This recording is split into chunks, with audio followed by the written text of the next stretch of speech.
Good morning, good morning. Hi. Welcome.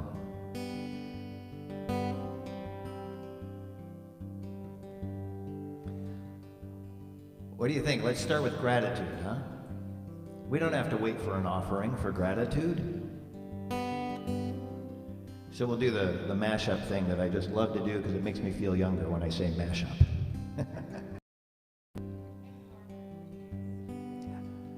Yeah, wearing jeans and tennies and feel young. Thank you for your love and more,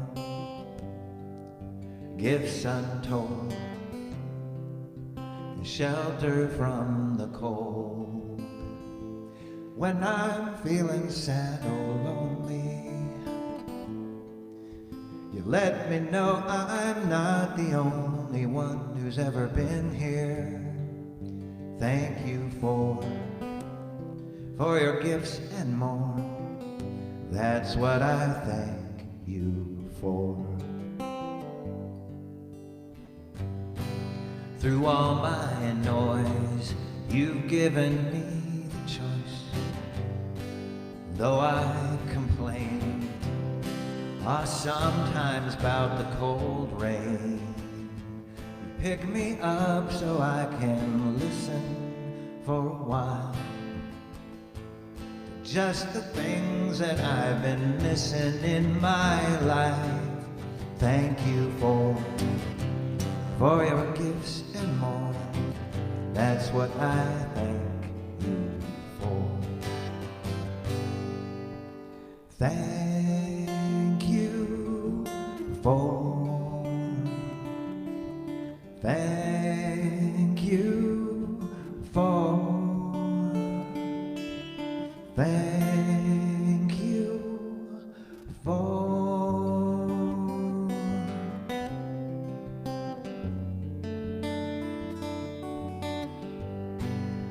As I explore each new corridor, I've been rich and poor, stumbled through my share of doors. When I'm feeling sad or lonely, you remind me of all the folks who've loved me in my life. Thank you for your gifts and more. That's what I thank you for. Oh, thank you for. Thank you for. Thank you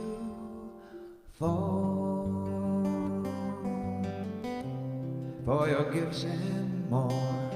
That's what I thank you for.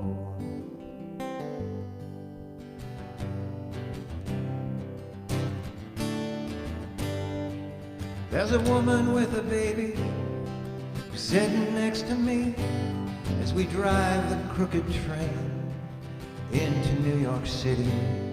She holds that child on her bended knee, whispers something only he can hear. She says, I will always love you, no matter what may come. I carried you inside myself, the two of us are one. No matter how you fall down, or how it comes undone, to me you will always be shining.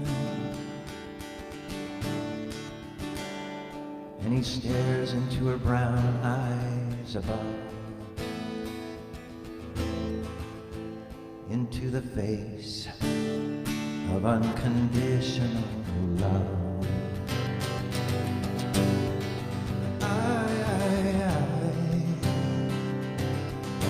Unconditional love.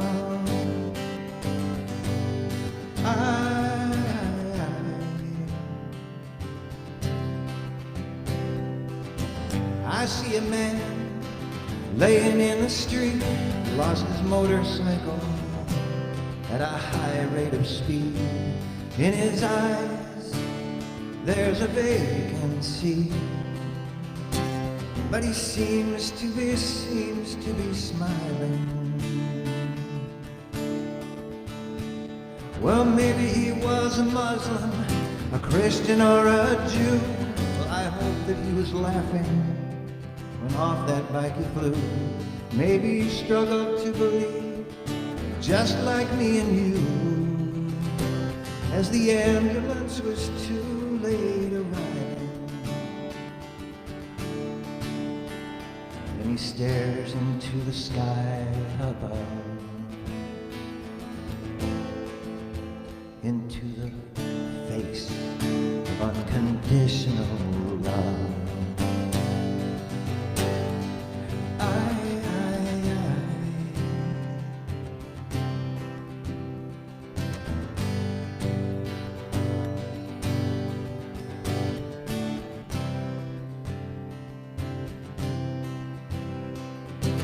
Sometimes I'm impossible, sometimes I rage and roar.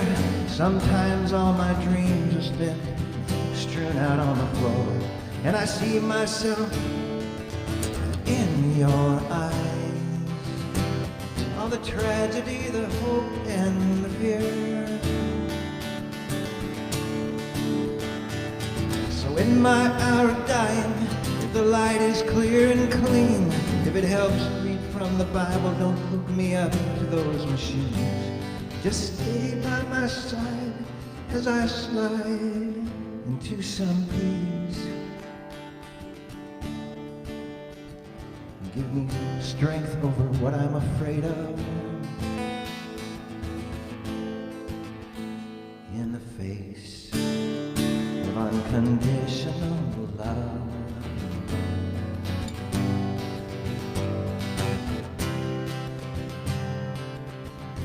Unconditional love.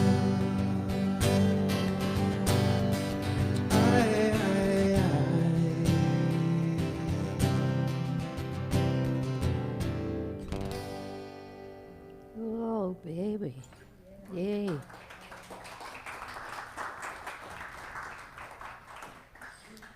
That was powerful. Ooh. Well, now that the service is over,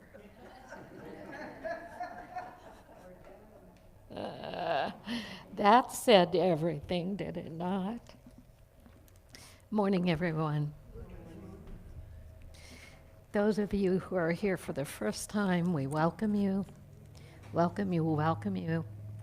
Those of you online, we welcome you, welcome you, welcome you.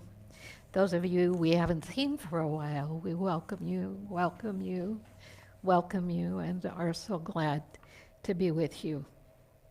So glad to be with you. We really do need each other. So much more than we realize in the busyness of our days and nights and lives. And then suddenly we are in this place again together. And we're so grateful. Morning, honey.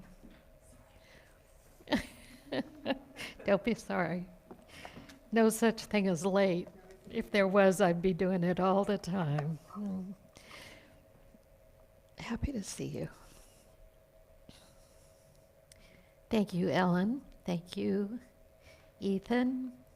Thank you, Carol, for filling in this morning. Actually, you were the assigned greeter. You didn't fill in. You filled your place. Thank you, Steve. Always a joy that you're here with us. Always a joy. We always feel so deeply nourished by your presence, by your music, by who you are. If you notice what's absent, the books are absent. And Chris and Richard, our new friend, my longtime friend, but your new friend, Richard Birdsell, came and got all the rest of those books, filled up 2 cars with leftover books, and they went off to Half Price Books. And they paid $131 for those books, which means that the book sale netted about $500. So how great is that? Yeah, yeah. We're grateful to Chris and Beth, who conceived the project and carried it through, and to all of the others who have helped make that happen. And the money goes to our youth education department, which is just fabulous. I am now in the presence of pure being. What a powerful statement that is, to call yourself in this exact moment in time, in this breath, in the spoken word of your heart. I am now in the presence of pure being, capital B, being, and immersed in the Holy Spirit of life, love, and wisdom. I acknowledge thy presence and thy power, O blessed Spirit.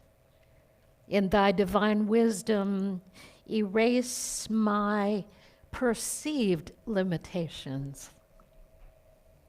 And from thy pure substance of love, bring into manifestation my world according to thy perfect law. I changed a word. I changed that word mortal limitation as though it were a fixed thing. No, my perceived limitations. Because we believe in wholeness, we believe in perfection of order, the perfection of love, the perfection of life in its ever unfolding wisdom and in accord with that highest expression of life, love, and pure prosperity, which includes joy and the deepest kind of fulfillment. I am now in the presence of pure being. I call myself into the awareness that no matter what has led to this moment or what will come after, I am now immersed in the presence of pure being. When I recognize that, I realize that in every moment, in every step I take, I am immersed in the presence of pure being. On behalf of those who are near and on behalf of those who are far distant, or so it seems, you are now immersed in the presence of pure being. For those who are struggling through a storm, a huge storm. For those who are struggling with the experience of a body that seems in some way or another to be diseased. To those who are holding on by a thin thread to the possibility of life. To those who have given up, to those who are striding forward powerfully, to each, to one, to all, we say you are now immersed in the presence of pure being, of life, of light, of love, of peace, of wisdom. And all that is necessary for you is present now, in this moment. We lift you, we bless you, we love you, we stand with you in prayer. And so it is. I am now immersed in the presence of pure being, and everything I need is in that here and now. Let us never give up on that truth. Louise is here. going to share with us our daily word on kindness this morning. On kindness. Good morning. Oops, I'm not on. Now I'm on. I don't like it up to my mouth. You don't want my germs. Good morning. It's Sunday, October 2nd, and the daily word is kindness. Kindness is the language of my heart. I set the intention today to give from my heart, to show compassion and kindness to everyone I meet. I begin by being kind to myself. I take time for spiritual self-care and prioritize good nutrition, relaxation, and exercise. I am gentle with myself when I come up short, filling my self-talk with words of affirmation and compassion. And I'm going to add sometimes. Being kind to myself makes being kind to others easy and natural. I am patient and understanding, and I seek harmony and accord in my relationships.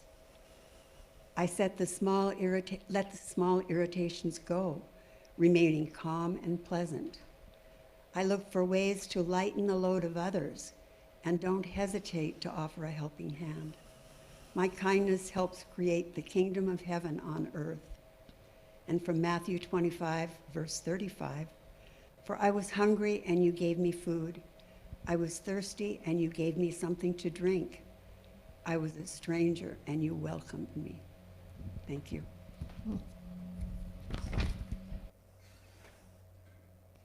Thank you. Kindness. Kindness toward yourself and others. May it be so. May it be so. When we greet you on Sunday morning online or here in the sanctuary, we say we greet you in the warm and loving spirit of unity. That means we extend our hearts in the realization of oneness, that infinite, constant, omnipresent oneness that connects all of life with all of life in that most intimate and intricately woven way. Oneness is inescapable except in the mind. The mind makes up stories and makes choices, but it's inescapable that the true nature of all life is oneness. And therefore, oneness is our relationship. It can't be different than that, except in the mind, except in the way we live, except in the ways we make our choices and decisions about life, about our beliefs, about what we think, what we hold to be true. Unity has always been that aspiration of the mind and the heart. We aspire to be at one with life, to feel our oneness rather than the constancy of separation. We aspire to it because we know it is the truth on a deeper level of being. Everything is interconnected. Nothing could be without all the rest. And you've never, for a moment in your life, any one of you, any one of us, ever been outside the constant flow of the goodness and the wonder and the grace of spirit. And so that's the warm and loving spirit of unity. That's that reaching out through our hearts, through our centers, through our actions to stabilize and bring ourselves into the realization that what seems to be outside the circle is actually right in the center. You are right in the center of all of life in this moment in time. And in that grace, we know that whatever your prayers are for yourself or for others, They are met with that state of inclusion. Our prayer team prays from the awareness that wholeness is already present, that freedom is already present, that love is already present, that all the ways in which the pure and perfect expression of oneness can occur and be foundationally true, those spiritual laws, the way things operate, they're true not just for one, but they're true for all. And so our prayer ministers, when you ask for prayer through our online prayer portal or our whatever we call, whatever that is, that you can say info@unitysv.org and get to, that's a place to offer prayer. That's a place to request prayer for yourself, for others. Our prayer ministers receive those almost immediately after you submit them. Also, in the sanctuary, we have prayer slips so that you can write a prayer request, put it in the prayer box, and again, the prayer ministry team prays with those for 30 days, 31 days, if it's a big month, and they go off to Silent Unity then to be blessed for another 30 days of prayer. So we believe in the power of prayer. We believe that prayer is already answered. We believe that the answer doesn't always look the way we think it should.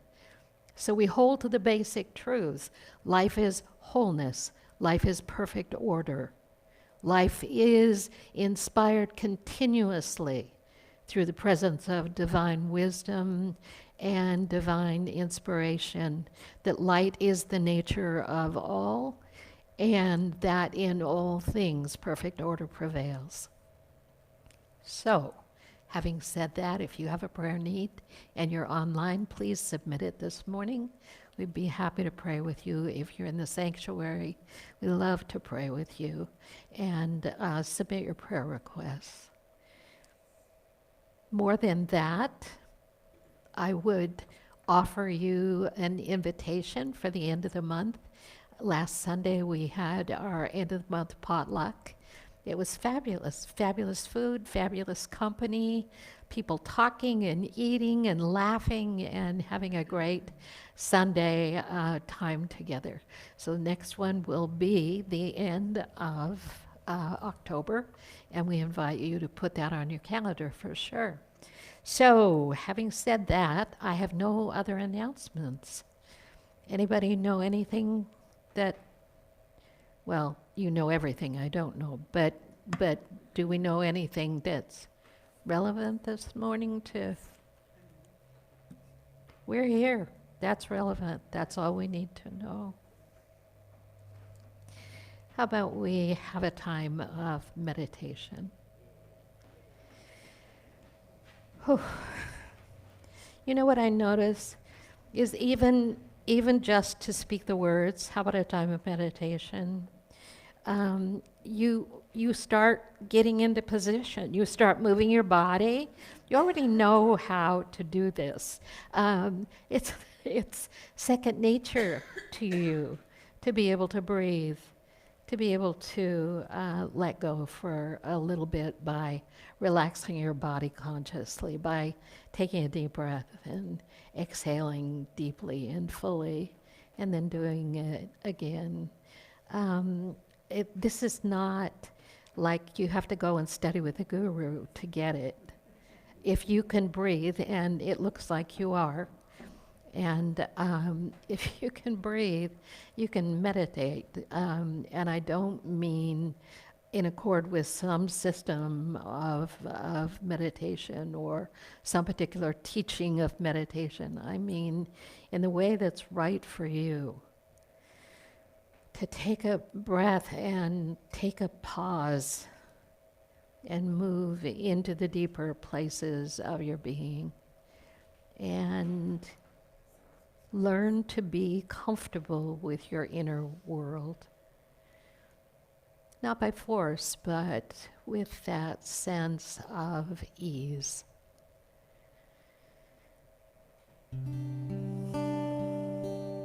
Here I am. Loving Spirit, here I am, gathering the shards of my attention into this perfect order once again. I sweep with my mind and my awareness. I sweep the way.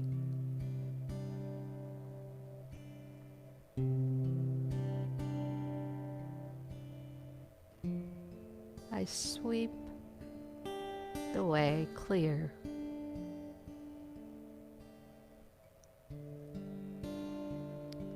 Love that motion of sweeping, just sweeping the path. And the path is the path from your mind to your heart, to the center here, the center of your very being. The center, that whole solar plexus region, the center, a place of stillness that you find where you can rest for a moment.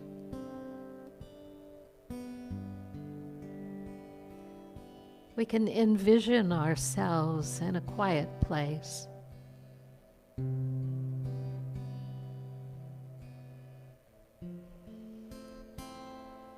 And as that sweeping takes place around us, we can hear the sound of sweeping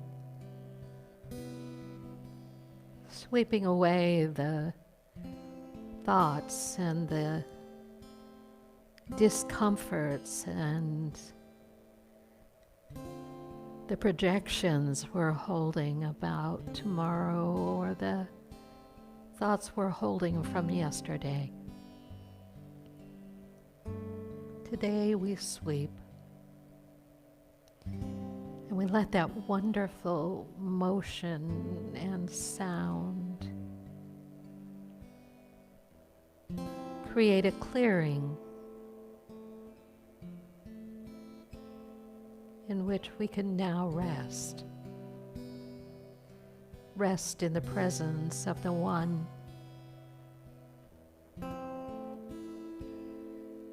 Rest in the holiness and grace of the One.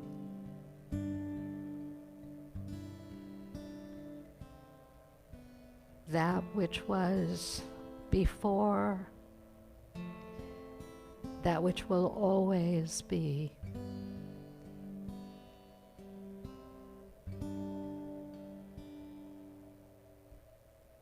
The spirit of love.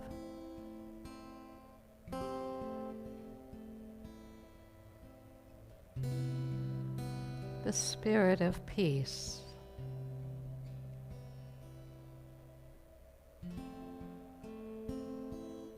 As you breathe, let your breath go deep, and perhaps you need to relax just a little more.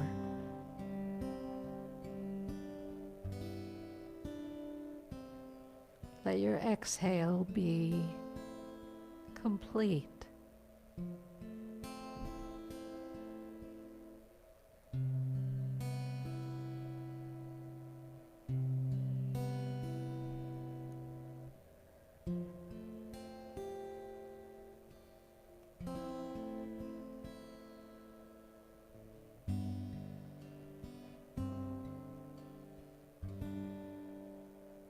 The spirit of love fills and overflows and surrounds you now.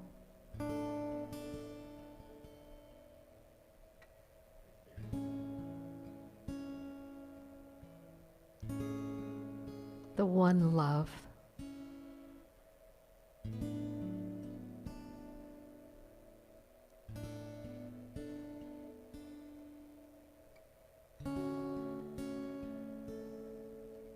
Let it wash through your heart.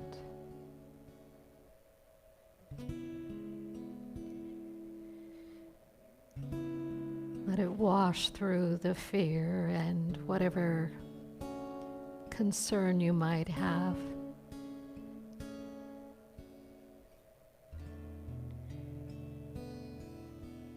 Let it wash through your body.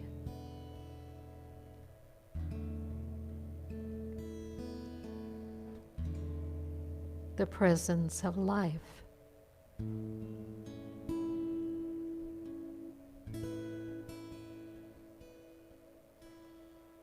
Relax. Open yourself now.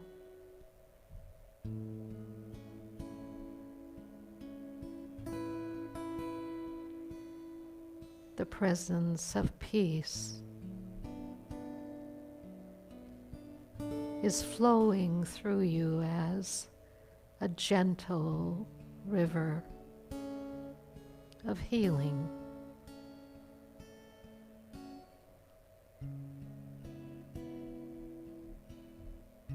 Of a renewal.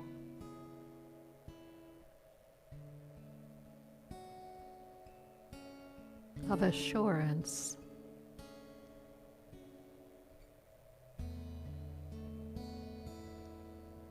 Breathe. Let go a little more.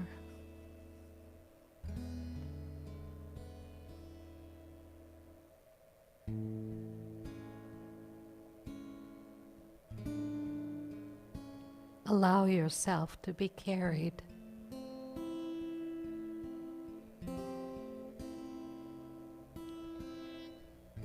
By this free-flowing presence of peace. Peace in my mind. Peace in my heart. Peace in my body.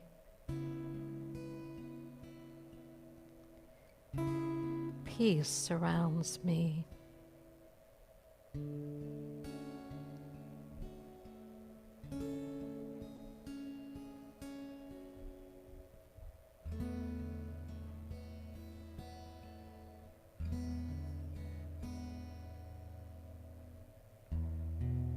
Let the light burn away the clouds, the inner light that guides you.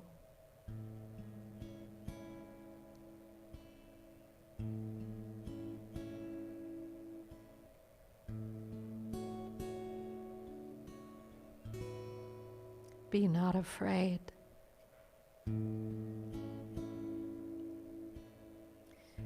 The light is shining, revealing the way.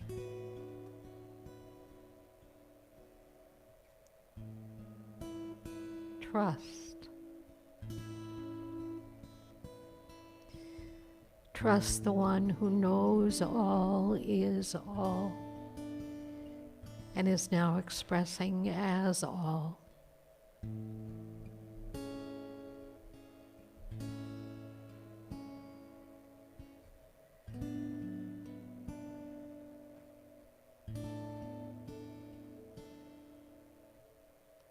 Here am I, we say. Here am I, emptying the bucket of my concerns and distresses and fears, that I may be open to the one as it lives and moves and expresses in and through you and me and in and through us all.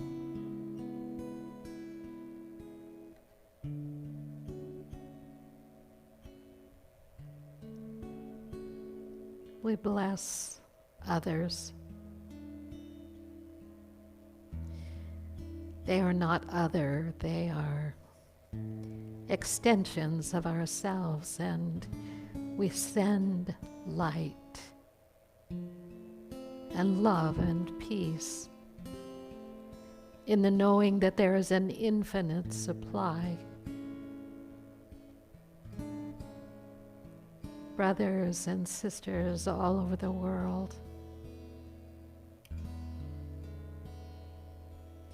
Four-legged wonder beings, and that which is of the sea and that which is of the mountaintop. Unto all we extend the presence of gratitude and love.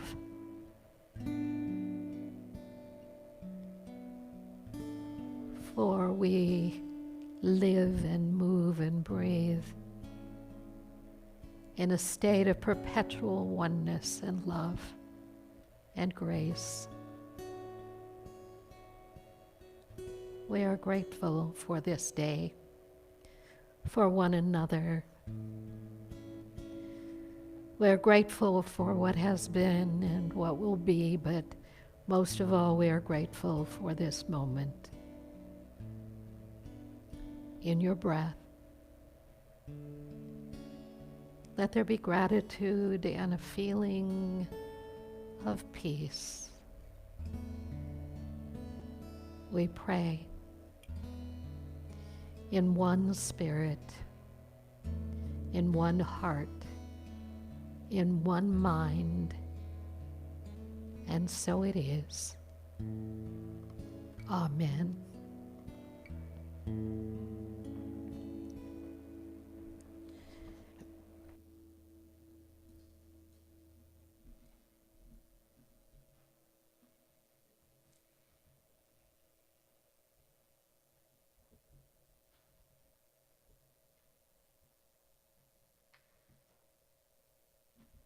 I'm looking for just the right song. Let's just figure that I know the song well enough I don't have to find it.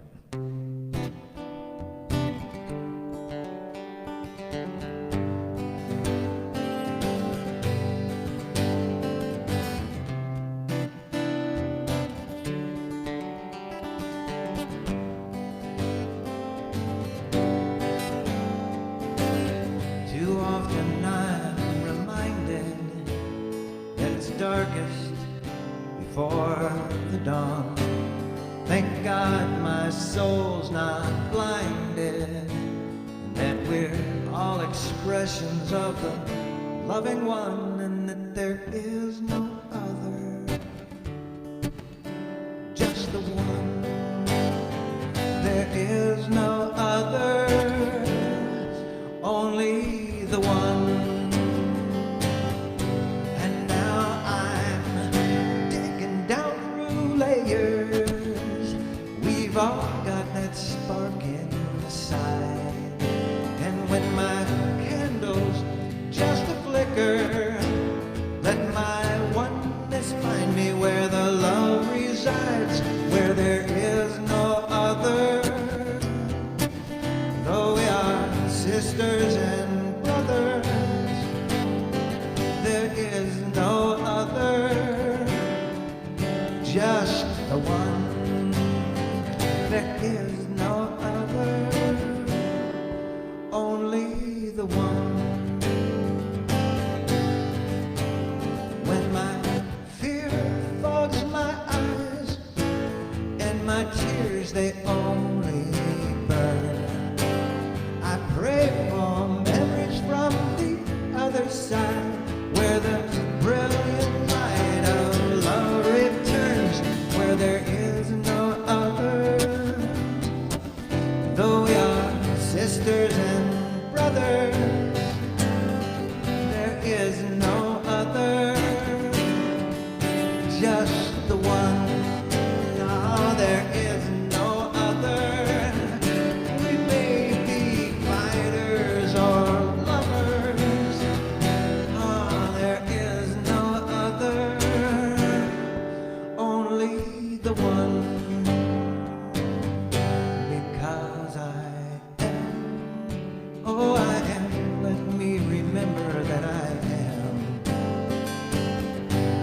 Because I am,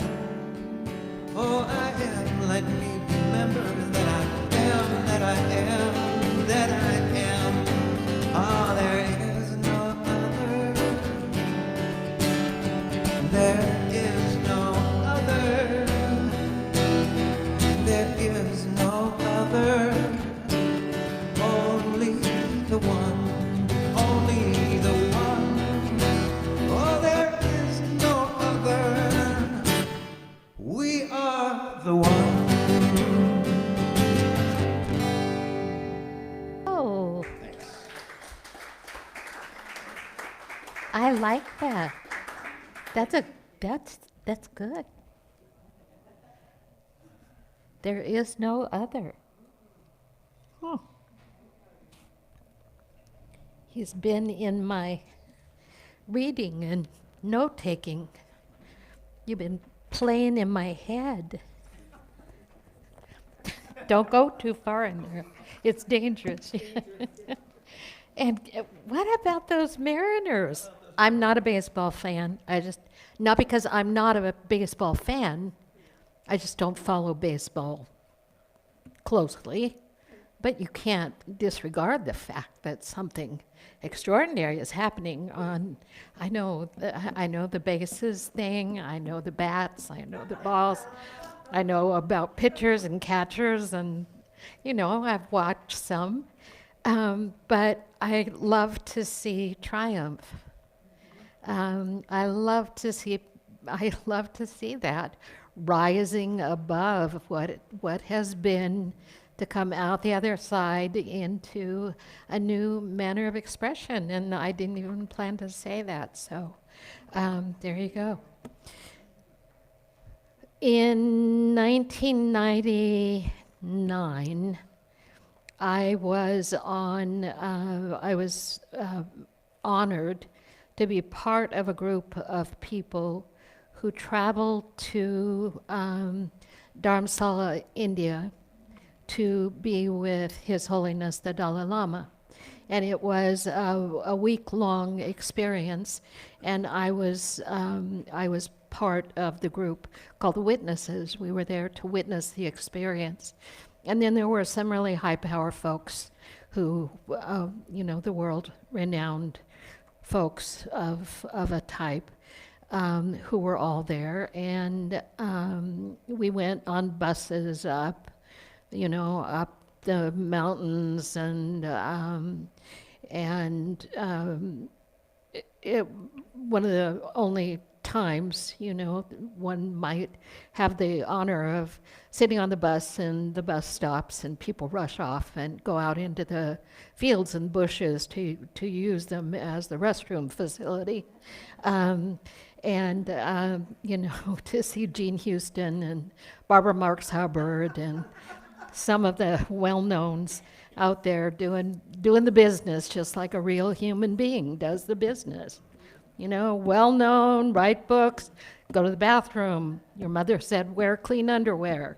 You never know. And that was a moment when there we were all together, being on these buses, and first trains and then buses up to the village of Dharamsala, and the privilege and the anticipation of that group of individuals who were stellar, each in their own way, looking toward the time with His Holiness, which would be incredibly gift beyond measure. So we're going up the mountainside, and people are getting sick, and because they've been eating food and now they're not well, and so the buses are filled with people being human beings who are only seen in a larger spectrum. So it was really, my job was witnessing, and I'm good at that. I can do that, and I like to do that.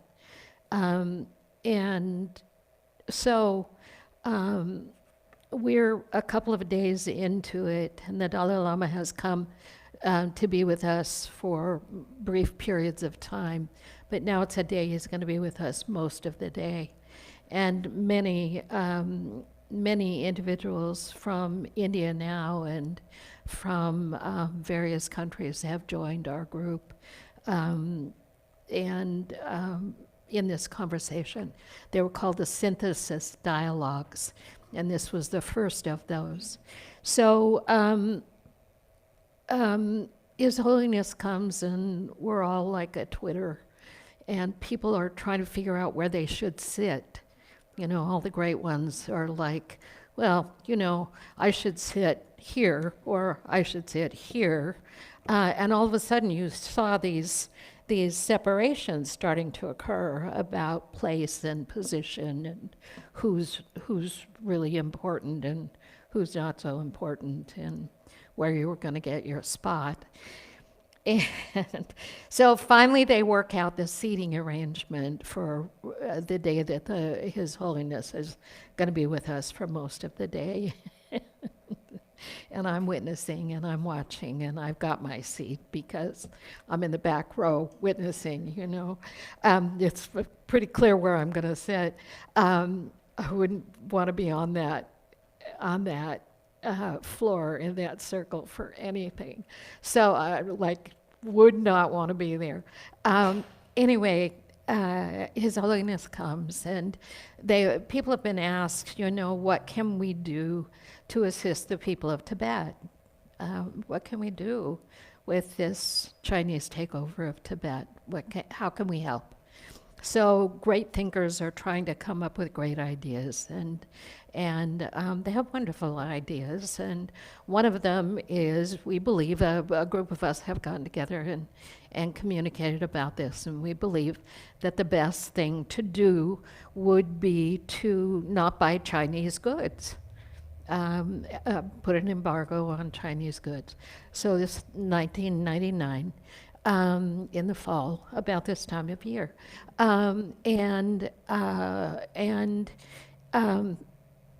His Holiness is so gracious. So he's listening to people kind of put out these ideas, and then they present that one. And the room grows silent all of a sudden. Like the whole room just, I could feel it, you could sense it. It just went silent. His presence is so powerful. He said, we could never recommend that. It would harm the Chinese people. Mm-hmm. People are like,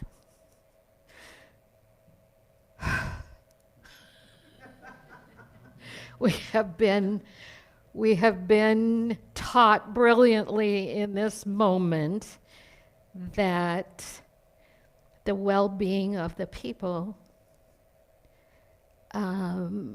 is a cost we would never wish to incur. And I watched something happen, and it was our best ideas could not contend with pure, unconditional love.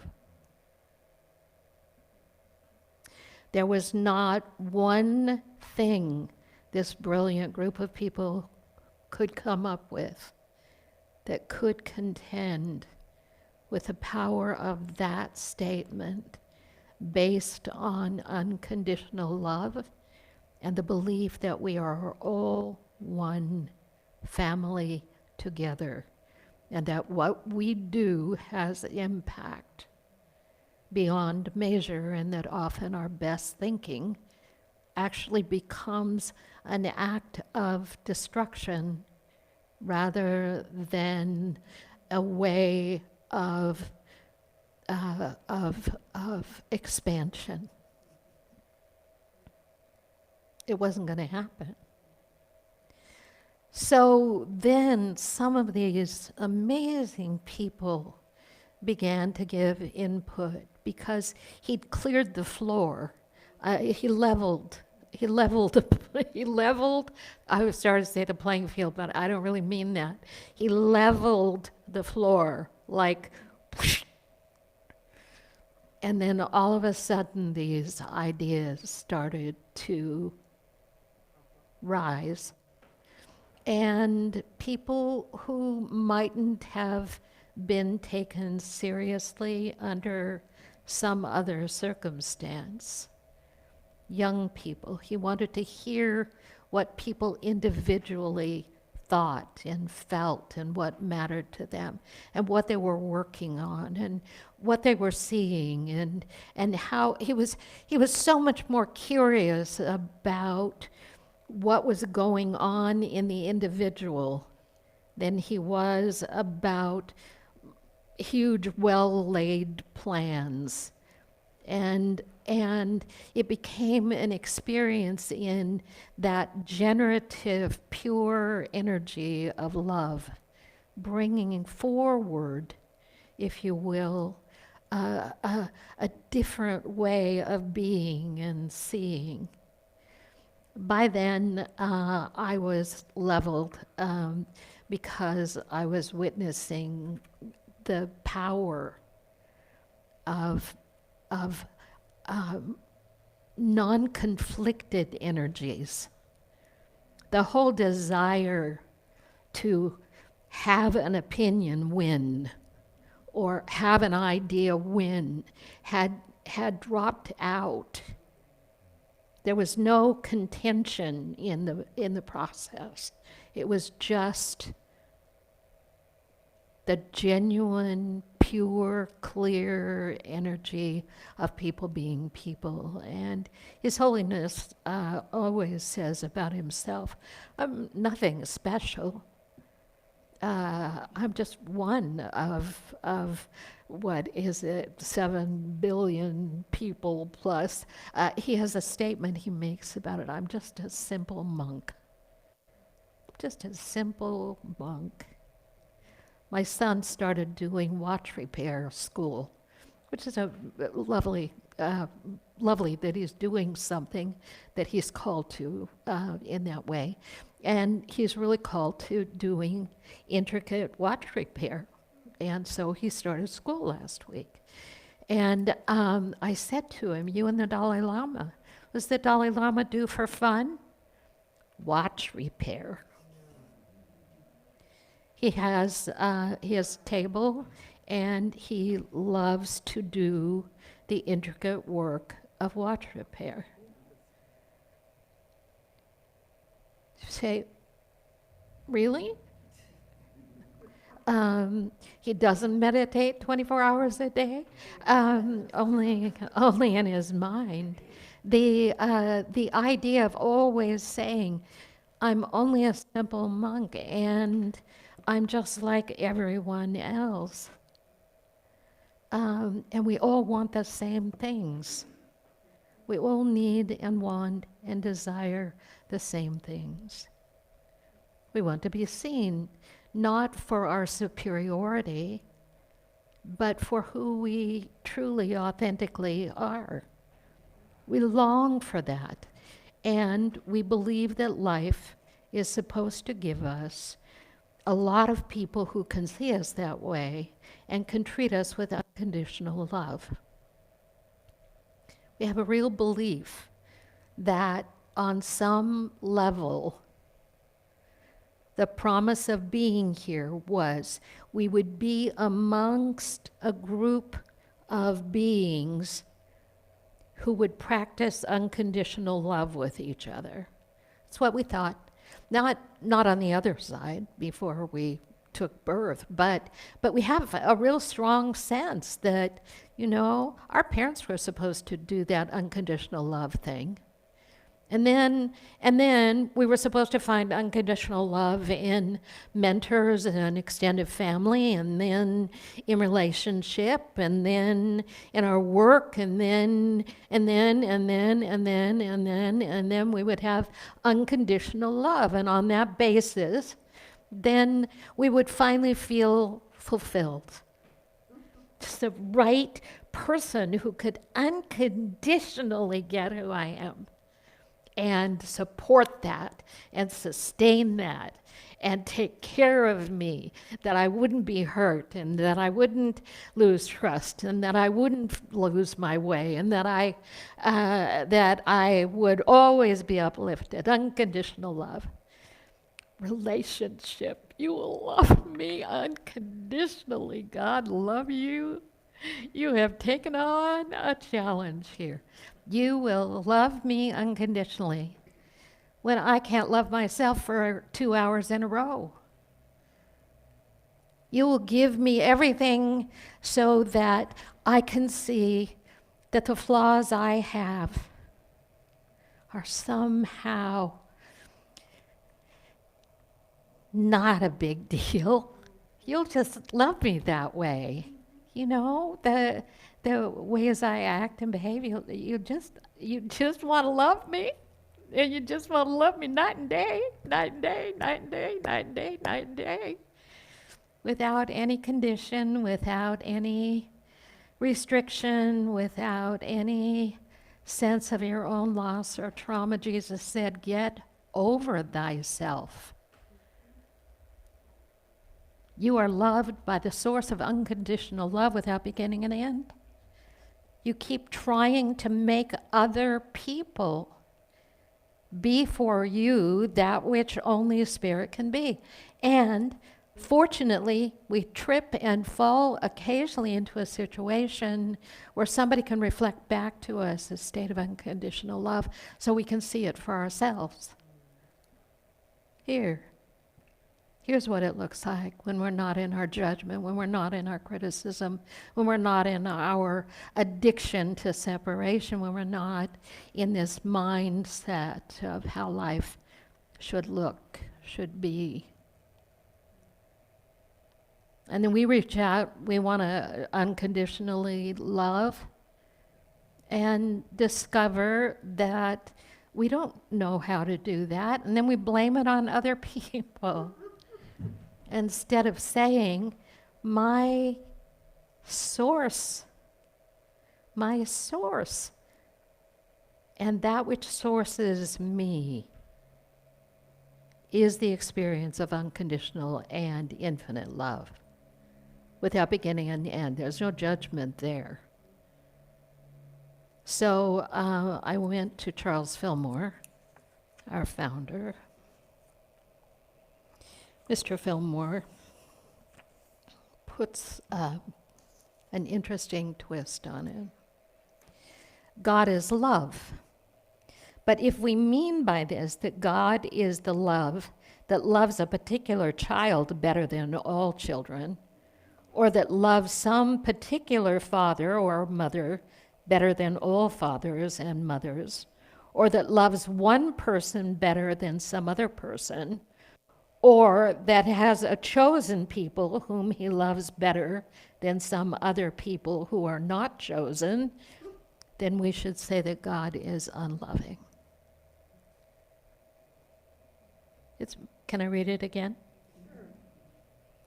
God is love. But if we mean by this that God is the love that loves a particular child better than all children, or that loves some particular father or mother better than all fathers and mothers, or that loves one person better than some other person, or that has a chosen people whom he loves better than some other people who are not chosen, then we should say that God is unloving. God is not loving. God is love. At the great heart of the universe and of man, from which is drawn forth all feeling, sympathy, emotion, and all that goes to make up the joys of existence. And yet, God does not love anybody or anything. What? God is the love in everybody and everything. God is love. Man becomes loving by permitting that which God is to find expression in word and act. God is not loving. God is love. Heart of the universe and of man, from which is drawn forth all feeling, sympathy, emotion, and all that goes to make up the joys of existing. You would have to then break this apart a little bit and look inside it to see the pure intent of Mr. Fillmore's words. What he's saying to us in a most powerful way is stop personalizing and separating God into all these pieces and ideas and perceptions that we hold about. If it was God, there wouldn't have been that horrible hurricane that hit the island of Puerto Rico, Cuba, Florida, South Carolina. Stop piecing out. If God loved me, I wouldn't have a problem in my body or in my family or in my life. If God loved me, more specifically, if God loved me, life wouldn't have happened the way it did, and it wouldn't be happening the way it is now. And what he's trying to do is put the pieces back together of all of these, and God does that, and God does that, and God does that, and God doesn't do that. God loves this, but doesn't love that. God lifts up this, but that goes to hell.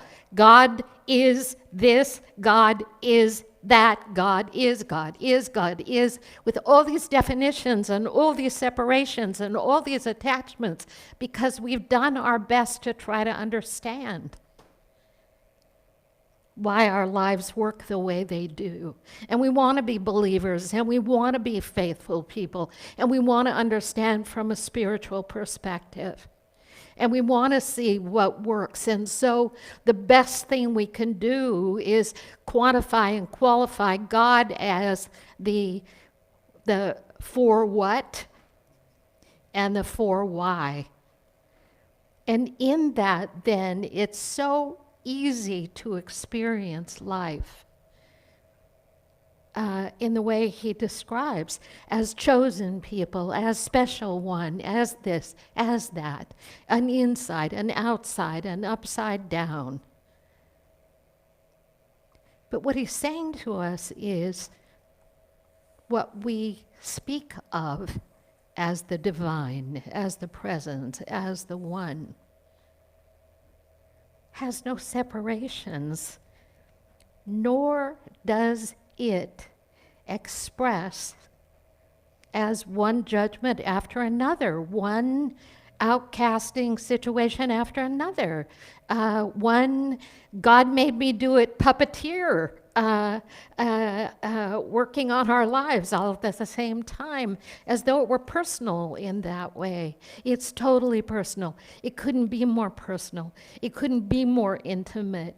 It couldn't be more powerful. It couldn't be more than what exists for us each day that we don't see, because we're so caught in this is the bad, and there is the God, instead of this is the God, and here is the expression. God is love. Do I mean by this, he said, human love? Does it mean the God who will save one and condemn another, or a people, or whatever it is we're looking at? No, he said, you can't. If you're really going to be a student of truth and of spirit, the realization is that we must claim and become consciously aligned with the reality that the personal is the constancy of the totality of all things. You say, well, through the power of love, I say, through the power of love, like a quantity. He said, no, it's not power over. It's God is power. God is that indescribable reservoir of stored up energy that manifests no potency whatever until it's set in motion through you. But then he said, but if you're going to talk about power and force over, then we would say God is not powerful. How can he say that? He's saying again, if you believe you own the power or you are the power. Here we go back to my resistance to some of the things that we've put so much time and energy to. I create. No, God creates through me. Does that separate? No, it means responsibility and accountability for the way in which I see, live, move, and express in any given moment under all circumstances. Is my world, the one I'm creating and living in this moment. Doesn't mean I'll never get sick. Well, obviously it doesn't mean that. Does it mean I'm not going to have family trouble? No, it doesn't mean that. Does it mean we're not going to have more hurricanes, more wildfires? Does it mean that? No, it doesn't mean that. Well, what good is a God that doesn't make that go away or prevent it from happening? Why would I have faith at all? Because that which is, and always and forever shall be. The source, if you will, and the sourcing of all transformation, the sourcing of all wholeness, that endemic, constant foundation of wholeness that can't be changed in the body, out of the body. And yet, we immediately take that on and create a state of separation again. Well, if God is, I'll pray, maybe God can. Well,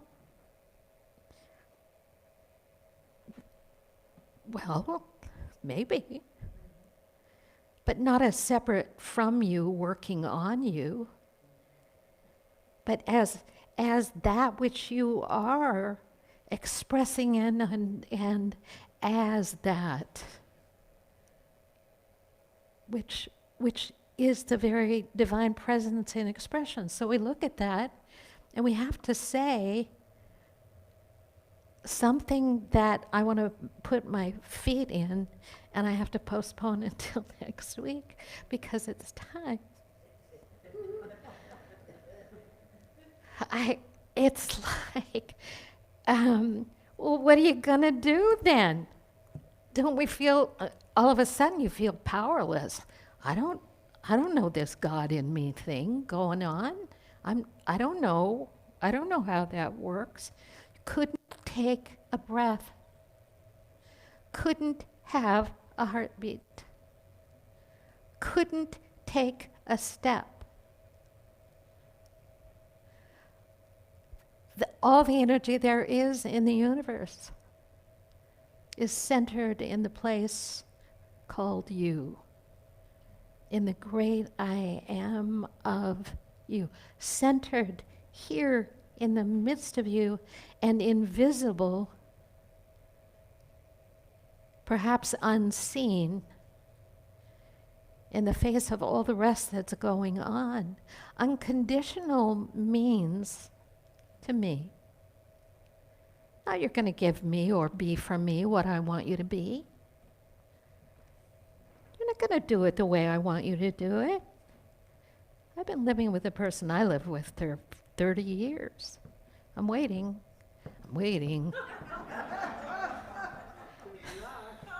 Yeah. And there were a whole lot of people before that in one way or another. Bless her heart. She didn't get any picnic either. We're waiting for people to show us who we are in a way that we can accept for ourselves so that we can be who we are. We want people to give us permission to be who we are by loving us just the way we are. Pleasing God, being sure God gives us just what we ask for, just the way we asked for it. Tiptoe, do it right. I don't know how many hours you've been meditating this week. Whew. I'm on a thin thread here. You say, it's not conditional. If it's not conditional, it's not conditional. If the love of God in this state of oneness is truly unconditional, like it must be, because that seems to be the way it is, unless we blame everything and shift all responsibility to a God that's got a bad personality a lot of the time. Then we begin to accept this unconditionality for ourselves. And we begin to then express it in the world where we live, seeing that if it's true for me, it must be true for all, which is what His Holiness said. If I'm just a simple guy like everybody else, then it must be true for all of us. I'm already centered in the place where all the power exists. I am already centered in the place where all the love is present. Now, let's go force that on everyone we know. Because of course they're just waiting to hear us tell them.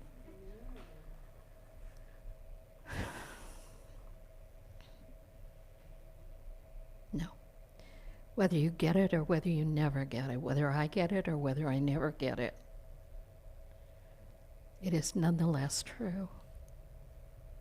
And the truth has been the truth down and through and in and through all of creation and beyond creation into the infinite mystery of all life. And that one you pray for, and that moment when you think you can't do this anymore for whatever reason, there is so much love pouring into you and through you that you can hardly imagine the extent of it. What would it feel like to know, just right now, that you are unconditionally loved and approved of, just as you are, just where you are, just as you have always been. Love to you. Thank you. Next week we'll carry on carrying on, because we carry on. Take a breath. Just take it in. We can say forever, it is what it is, what it is. It is what it is, what it is, but until that moment when that light bulb goes on, oh, I'm always safe, because I'm always in the presence. It cannot be other. I am always blessed. Not in the way I imagine, but just in the way that it is. Our tithes and love offerings support our ministry, allow us to bring forth these blessings have Sundays together, support one another, and deepen our understanding and awareness of this truth. And if you go home tonight and you get down on your knees and you pray to that God that feels like it's outside you, go for it. Always go for it. If you need signs, if you need road signs, if you need signs, you ask for signs. You say, I need signs, and the universe draws them forward for you. 1, 2 signs aren't enough. Sometimes you need 10 signs. 3 actually is my given number. 3 times. Hear it, see it, feel it 3 times. That's kind of my magic number. You need a sign, ask for it. You need help and strength. Go ahead, get on your knees. Let the Spirit consume you. Let the Spirit pour through you. Because when we talk about not being separate, where is it but where you need it? And where do you need it today? Don't be hesitant to ask for what you need. Humble your heart. Melt into it. Allow it to fill you up. If you need a particular kind of strength, ask for it. Ask for it. And then allow yourself to melt down into it as it reveals to you exactly what you need to know. And so our love offering. We believe in abundance. We believe in a universe of abundance. We believe that it's true, everywhere present abundance. What that means to us is abundance is perhaps money. It's perhaps a particular fulfillment of an idea, a creative blessing, something, whatever it is, fulfillment. Abundance, always present. Creation is always happening right where we are. We bless our offering then through these gifts that you have given so generously. I give joyfully and easily, for God is my source and abundance is my nature. Would you sing for us? Did I skip your song? No, I didn't skip your I song. don't think so. Let's all sing a song together. You want a song to get? Yeah, I think so. I sang this at a memory care community the other day. Yeah, well, I wanted to talk to you about that. About 3 people were really cognitively there while I was playing, and the other dozen were not. But when I started this song, almost everybody sang. It was like just amazing. Yeah, so I'm setting the bar. I got peace like a river. I've got peace like a river. I've got peace like a river in my soul. I've got peace like a river. I've got peace like a river. I've got peace like a river in my soul. Joy like a fountain. Joy like a fountain, I've got joy like a fountain. I've got joy like a fountain in my soul. I've got joy like a fountain, I've got joy like a fountain. Got joy like a fountain in my soul. Love like the ocean, I've got love like the ocean. I've got love like the ocean. I've got love like the ocean in my soul. Here they go. I got love like an ocean. I've got love like an ocean. I've got love like an ocean in my soul. Nice to see you again. I've got peace like a river. I've got peace like a river.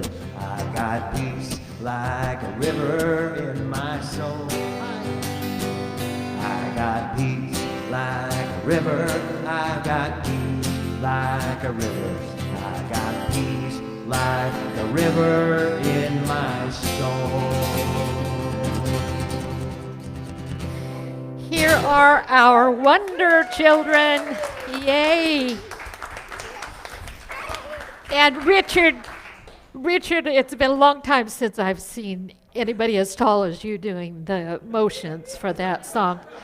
Thank you. Thank you for the book sale help. We're so grateful. This is We collected $132 from half-price books yesterday, taking all of those books down. Thank you. Well, now we know where to take our books, huh? Yeah. Lily. Can I have your hand, Lily? Can I have your hand?